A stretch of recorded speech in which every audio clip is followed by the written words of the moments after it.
आपने देखा ही होगा कि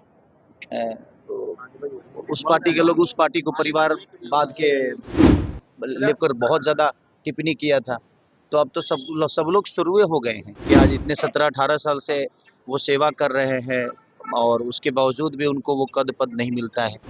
तो ये तो उनको सोचना चाहिए जे क्या शायद अभी वो लोग उनको उस लायक नहीं समझ रहे हैं। बट ये मैं थोड़ा-सा बुरा लगता है कि वो आदमी इतने निस्वार्थ मेहनत करते हैं और उसके बावजूद भी उनको एक कद पद नहीं मिलता है। बिहार की सियासत और राजनीति से लेके भोजपुरी की दुनिया में दो स्टारों का बोलबाला है और दोनों में आर पार की लड़ाई अक्सर देखने को मिलती है।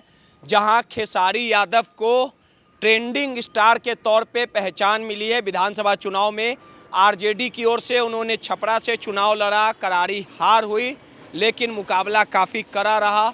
वहीं पावर स्टार के रूप में और बीजेपी नेता के तौर पे पहचान बनाने वाले पवन सिंह कहीं ना कहीं लगातार भाजपा को विधानसभा चुनाव में पूरी तरह से मशक्कत किए थे, लगातार बिहार का दौरा किए थे, जिसका कहीं ना कहीं लाभ भारतीय जनता पार्टी को देखने को मिला था। और विधानसभा चुनाव के बाद लगातार ये कयास लगाए जा रहे थे कि राज्यसभा के 5 सीटों के लिए एक सीट पवन सिंह की झोली में गिर सकता है, यानी बीजेपी के आला कमान पवन सिंह को राज्यसभा भेज सकते हैं। लेकिन जब भाजपा की ओर से राज्यसभा चुनाव में भेजने वाले उम्मीदवारों की लिस्ट जारी हुई तो कहीं ना कहीं पवन सिंह के साथ सौतेला व्यवहार किया गया, पीठ पर खंजर भोंका गया, इस तरह की खबरें चली है। इस पूरे प्रकरण पर जब खेसारी लाल यादव यानी जो पवन सिंह को अपना भाई भी मानते हैं, दुश्मन भी मानते हैं,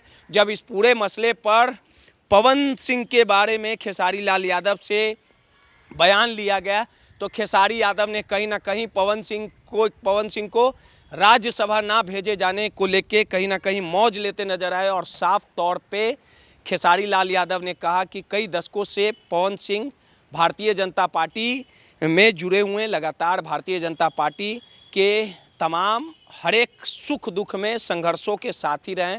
लेकिन जिस प्रकार से भारतीय जनता पार्टी ने पवन सिंह के साथ सौतेला व्यवहार किया, ना ही कद बढ़ा पाए ना ही पद बढ़ा पाए और सीधे तौर पे इस पूरे मामले को लेके पवन सिंह को कहीं ना कहीं कटघरे में खड़ा किया। भारतीय जनता पार्टी पर इशारों में निशाना साधा। इस पूरे मामले को लेके खेसारी लाल यादव ने पटना एयरपोर्ट पे किस प्रकार से मीडिया के सामने बयान दिया, पहले उन बयानों को सुनवाते हैं। राज्य को बेहतर बनाए, हमारी तो शुभकामना है उनके साथ।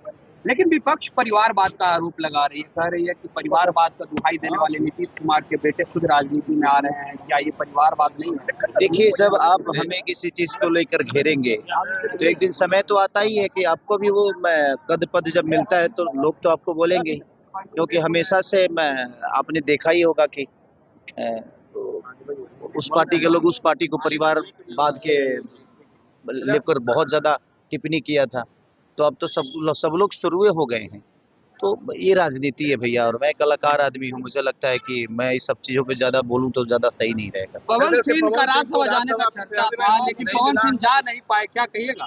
अब ये तो उनकी पार्टी का विषय है और जिसको आज कितने दिन से वो सेवा कर रहे हैं, बुरा तो हम सबको भी लगता है कि आज इतने 17-18 साल से वो सेवा कर रहे हैं और उसके बावजूद भी उनको वो कद पद नहीं मिलता है। तो ये तो उनको सोचना चाहिए जे क्या शायद अभी वो लोग उनको उस लायक नहीं समझ रहे हैं कि क्या प्रॉब्लम है, नहीं पता। मैं अंदर की बातें तो जानता नहीं, बट ये मैं थोड़ा सा बुरा लगता है कि वो आदमी इतने निस्वार्थ मेहनत करते हैं और उसके बावजूद भी उनको एक कद पद नहीं मिलता है। राज्यसभा के एक सीट पर महागठबंधन की ओर से भी उम्मीदवार दिया गया, क्या लगता है? ये सब ये हमारा है बेटा हटो बेटा, सुनो मुझे। अरे यार, अरे फ्लाइट में जाना है बेटा, सुनना। अरे अच्छा रुको, इतना नहीं। हाँ, छोड़ दी फ्लाइट में। हाँ, भग छूट मार। एक कार्यक्रम के दौरान रुको